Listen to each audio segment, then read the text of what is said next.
Bonsoir Laurent Boissier. Bonsoir Monsieur Samary. Merci beaucoup d'être sur le plateau de Bonsoir le Gard. Tout va bien Laurent ? Oui, ça va, impeccable. On est ravis de vous avoir avec nous ce soir et de vous accueillir aussi. Et vous avez décidé ce soir de nous dire aussi ce que vous pensez de la situation de crise à l'heure actuelle au Nîmes Olympique. On en parlera dans quelques instants. Bonsoir Adrien Poujol. Bonsoir. Merci beaucoup d'être sur le plateau. On est ravis aussi. C'est la première ? C'est la première. Merci beaucoup à vous et merci aussi à Laurent d'avoir pensé à moi pour cette soirée. Première question pour Monsieur Boissier.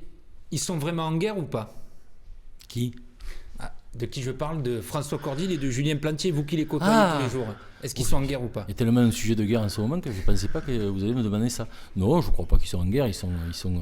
Dites-nous la vérité. Hein. Oui, c'est une légende urbaine ou pas ? Je suis quand même quelqu'un qui, je pense, avoir des défauts de qualité, mais je ne pense pas souvent mentir.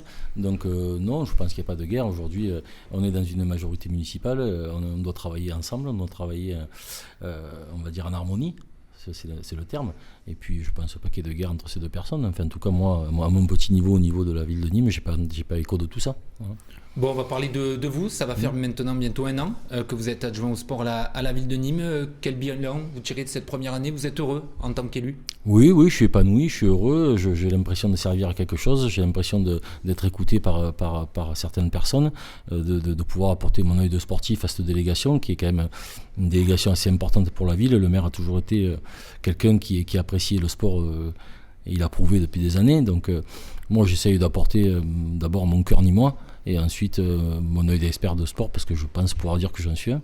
Alors en parlant de sport, justement, le 19 mai, j'imagine que c'est une date que vous attendez tout particulièrement, la date des réouvertures des terrasses bien entendu, mais également de la reprise des sports en intérieur. Est-ce que tous les gymnases de la ville vont rouvrir et sur quel protocole travaillez-vous en ce moment ? Non, après le protocole, il n'est pas fixé par la ville de Nîmes, mais il est fixé par l'État, donc nous on est prêts. Si on n'était pas prêt, ce serait grave, parce que depuis le temps qu'on est fermé, ce serait quand même une bêtise de notre part. Je crois que les associations attendent ça avec impatience. Je suis très heureux et cette annonce me fait vraiment plaisir pour eux.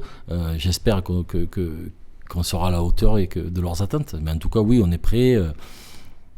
Et je pense que ça va le faire, il n'y a pas de raison. Depuis l'annonce des réouvertures, sur quoi vous sollicitez concrètement les associations ? Parce qu'elles se disent, les beaux jours arrivent, on pense beaucoup d'associations qui ont envie d'organiser des tournois en plein air. Sur quoi vraiment elles vous sollicitent là dans les derniers jours ? Les premières sollicitations qu'on a reçues dès l'annonce, c'est les créneaux. À savoir quel créneau serait ouvert, quel créneau serait fermé, où on serait prêt. À partir de là, on a répondu. On est en capacité de dire aujourd'hui que la quasi-totalité des équipements seront prêts, et à partir de là, je pense que ça va rouler, quoi, tranquille. Alors c'est également le retour des spectateurs dans les stades et dans les gymnases. Bon, pour le Nîmes Olympique, il ne devrait pas y avoir de match à moins d'un barrage sur cette période, mais l'USAM jouera un match contre Ivry à cette période, avec 800 spectateurs probablement autorisés. Comment vous préparez ce retour du public au Parnasse ? En fait, je crois pas, j'en suis sûr, parce qu'on a eu une réunion lundi avec David, Monsieur Tébib, le président de l'USAM. Il va préparer son côté VIP sur le parvis. Voilà, recevoir ses invités et faire un petit lunch, histoire de ne pas le faire dans un endroit trop... Donc à l'extérieur. Avant, c'est fait dans le petit, ce qu'on appelle le petit Parnasse. Excuse David, je dévoile un peu des choses peut-être que je ne devrais pas. Voilà. Il nous écoute, il ne vous en voudra pas. Mais non, à partir de là, oui, la jauge sera à 800. Elle va être garnie, je crois, avec une grande partie des VIP et des personnes qui toute l'année ont soutenu l'USAM malgré la crise, quoi, et qui ont laissé leur engagement financier. Donc je pense que c'est un juste retour de leur rendre ça. Et puis le reste de place qu'il y a, il le comblera avec ses abonnés. Voilà. L'USAM justement devrait terminer au moins 5e, on espère retrouver à nouveau la Coupe d'Europe pour une 3e année consécutive. Les choses sont un peu moins roses pour le Nîmes Olympique, qui est proche d'une relégation, qui lutte en tout cas pour pas descendre et qui est en ballottage défavorable, on peut le dire en ce moment. On imagine qu'en tant qu'élu au sport, ça vous touche, et vous êtes également un supporter du Nîmes Olympique. Comment vous vivez cette période morose ? Moi, c'est pas le rôle d'élu qui me fait parler du Nîmes Olympique. J'ai eu une vie avant d'être adjoint au sport de la ville de Nîmes, donc je suis malheureusement triste de ce qui se passe, déçu.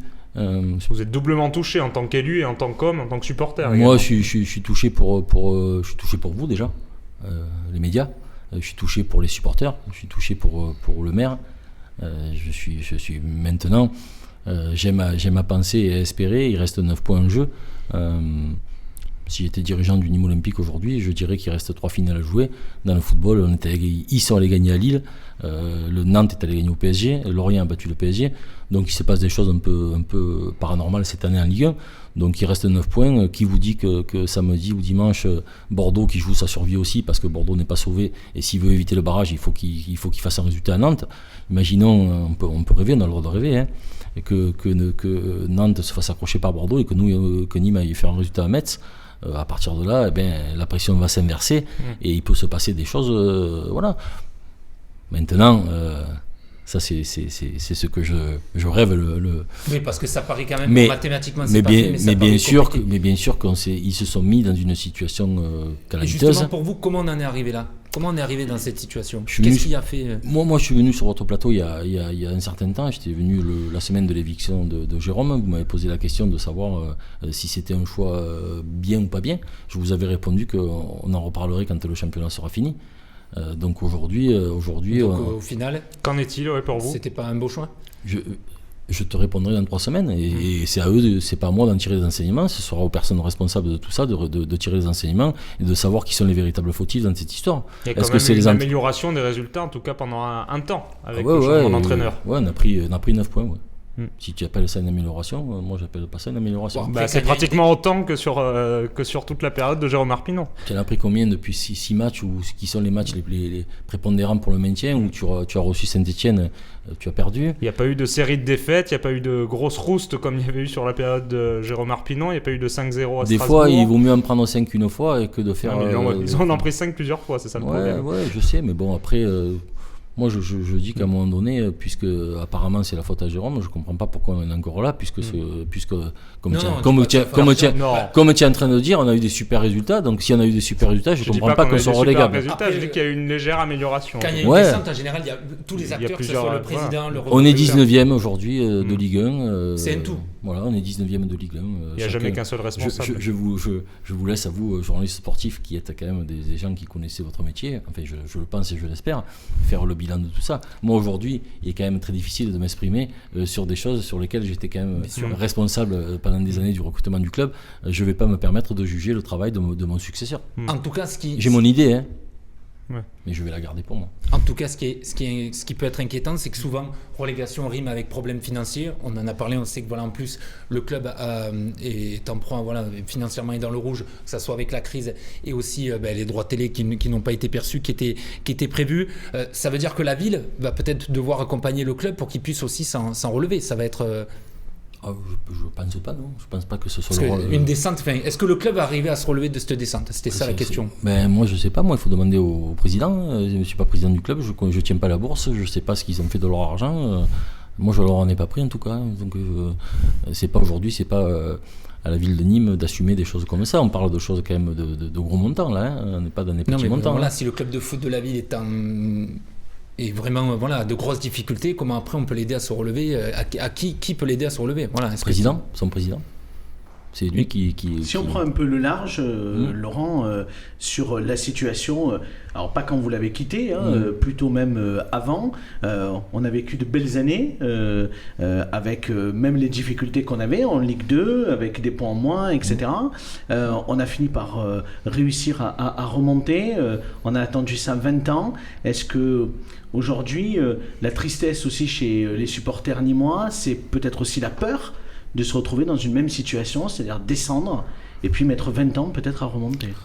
C'est pas 20, c'est 30 déjà, c'est beaucoup, c'est 10 de plus, mais c'est tellement difficile aujourd'hui de remonter de Ligue 2 en Ligue 1. Il y a des clubs comme Lens qui ont mis avec des budgets énormes, qui ont mis des années. Nous on a eu, on avait la chance d'avoir Bernard Blacard qui a fait un travail extraordinaire avec ses joueurs, le staff, tout ça. Bon voilà, moi participer à mon petit niveau, chacun y a participé, mais aujourd'hui il est plus facile de descendre que de remonter, hein. Donc je suis très inquiet. Peut-être avec une Ligue 1 à 18 clubs dans 2 ans. En plus, si on rajoute en plus ça là-dessus, ça n'empêchera pas que la Ligue 1 sera 18 clubs, mais qu'il y aura quand même 1 ou 2 clubs qui monteront chaque année. Donc, mais bon, ça peut peut-être... Ça resserre encore. Mais par contre, ça voudra dire qu'il y aura 2 clubs un peu plus importants qui seront en Ligue 2 chaque année pour essayer de jouer cette montée-là. Donc effectivement, oui, c'est quelque chose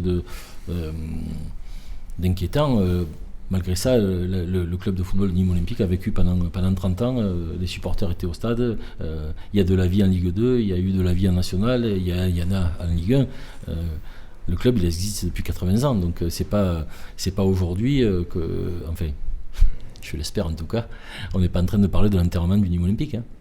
Un mot peut-être. Oui, pardon. Oui, j'allais dire simplement qu'on va y revenir au Nîmes Olympique dans le débat, mais on voulait poser une question sur le Tour de France. Voilà, sur cet été, le Tour de France qui fera étape une nouvelle fois à Nîmes, ça devient une bonne habitude pour la ville. Est-ce que vous avez prévu un dispositif spécial ? Est-ce que vous avancez en tout cas sur un dispositif spécial sur cette arrivée et ce départ du Tour de France à Nîmes ?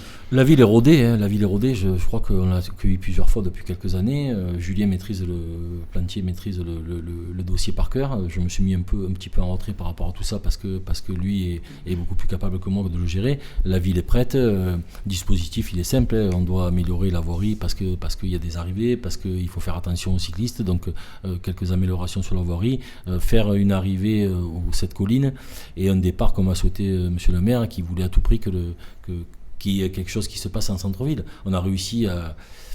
Julien a réussi sur ce dossier-là à conquérir l'organisation du Tour de France pour nous laisser faire le départ comme vous voulez. Le départ se fera au parvis des arènes et c'est génial, quoi.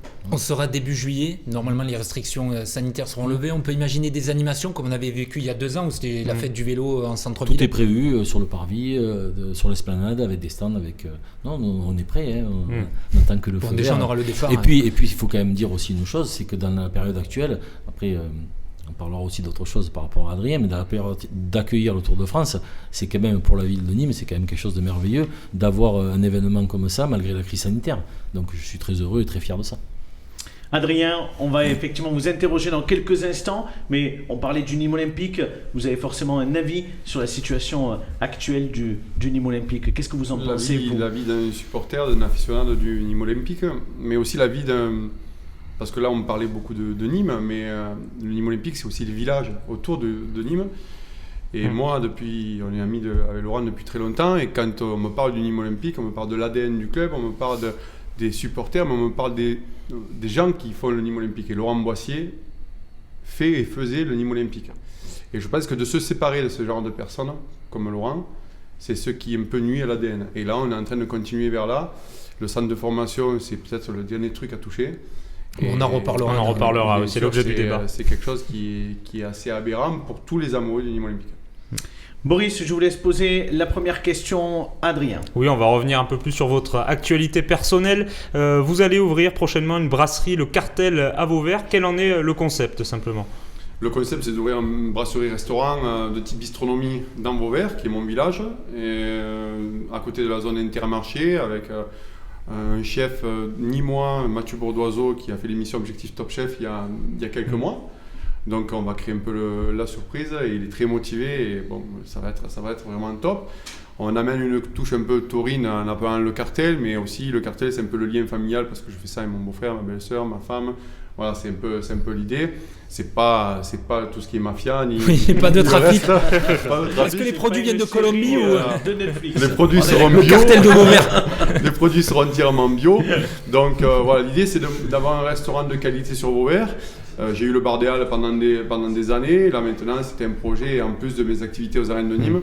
Donc voilà, c'est un projet de famille. Et on est très content. Ouverture le 19 mai. C'est ça, tout à fait, 19 mai. En terrasse. Bon, le 19, on est déjà plein. Et voilà, les réservations marchent bien. C'est une bonne nouvelle. C'est une très bonne nouvelle. Puis ce qui est paradoxal, c'est qu'au début, on m'a pris pour un fou, quoi, de vouloir ouvrir un restaurant en plein Covid. On a fait les travaux. Et puis là, on sent que les gens ont vraiment envie. Voilà, les gens ont vraiment envie de se retrouver. On va parler un peu de course camarguaise. Ça vous concerne aussi. L'ancien réseauteur est toujours investi, évidemment, dans cette activité. Est-ce que vous savez déjà un petit peu, la saison vient d'être lancée, quelle sera la jauge un peu dans les arènes après le 19 mai? Comment vous allez pouvoir remplir les arènes pour les courses camarguaises? Alors, ce qui va se passer, c'est la course camarguaise est un sport. Donc, à partir du 19 mai, certaines courses pourront reprendre à la jauge très réduite. Les grandes courses seront annulées. Donc ça va être compliqué au début de monter. Quand on dit jauge très réduite, ça sera 20-30% des voilà. capacités. Après, oui, c'est ce qui va démarrer. C'est aussi la volonté qu'a eu Simon Cadas et Jean-Paul Fournier de décaler la feria de Pentecôte et de la mettre mi-juin. C'est pour avoir une jauge plus importante et pour organiser des spectacles plus importants aussi.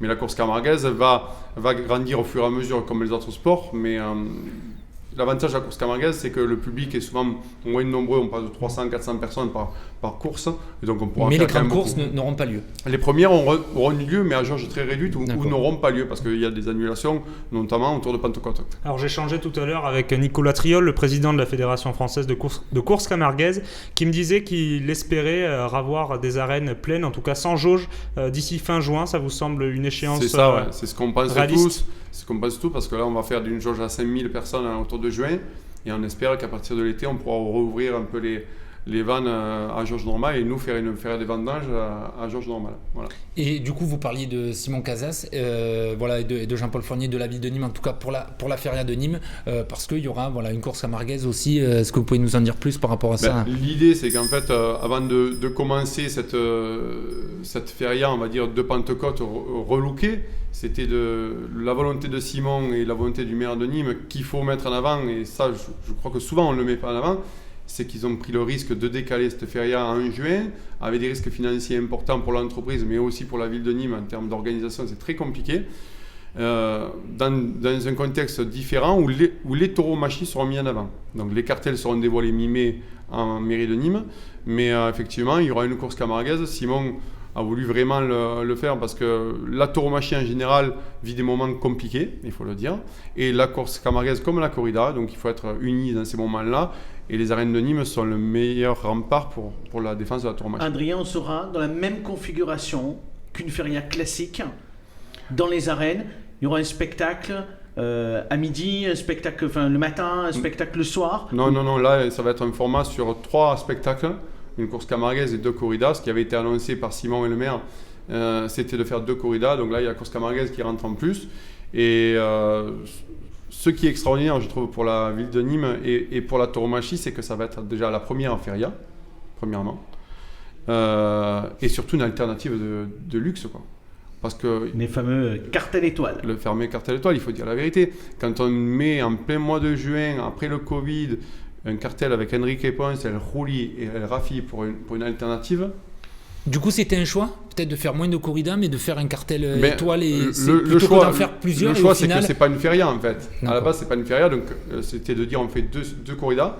Et là, vous connaissez Simon, je vais pas vous faire un dessin. Quand il a souhaité la faire, il a monté un cartel extraordinaire.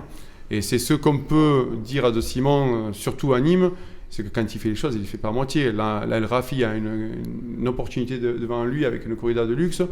El Juli et Enrique Ponce sont les 2 plus grands toreurs des 30 dernières années, avec mon ami Castella, mais bon, ça c'est encore autre chose. C'est vrai que c'est un grand cartel pour la ville de Nîmes. Alors on le sait, pour la course camarguaise, l'un des enjeux importants, c'est la transmission aux nouvelles générations. Est-ce que le métier de raseteur fait encore rêver les jeunes? Est-ce que vous voyez des jeunes motivés en ce sens? Je pense que ça fait un petit peu moins rêver parce que tout évolue maintenant. Ça va tellement vite, mais quand même, de se mettre devant un taureau, même, ça fait rêver tout le monde. Même un plus jeune, même un petit, tout le monde, à un moment, s'essaye d'aller devant un taureau, une course de vache ou un truc. La différence, c'est que pour passer le cap et devenir raseteur, devenir un grand raseteur, il y a beaucoup d'étapes à passer, notamment le courage, la technique et la passion. Voilà. Oui, pour être en ligue et après faire... Adrien était quelqu'un... Bon, le courage, du moment que tu es dans l'arène, déjà, que ce soit un Camargue ou avec le taureau de combat, c'est que déjà tu as un courage énorme. Oui. Mais lui, il avait une technique qui était quand même particulière. Moi, je l'ai connu, Adrien, on ne se connaissait pas, mais moi j'allais aux arènes, mais mon fils, mon plus grand, était fan d'Adrien.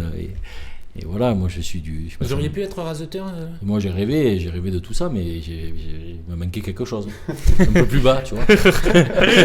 Donc j'étais malheureux parce que la vitesse pour... La vitesse, j'aurais pu l'avoir, mais par contre le reste je l'avais pas.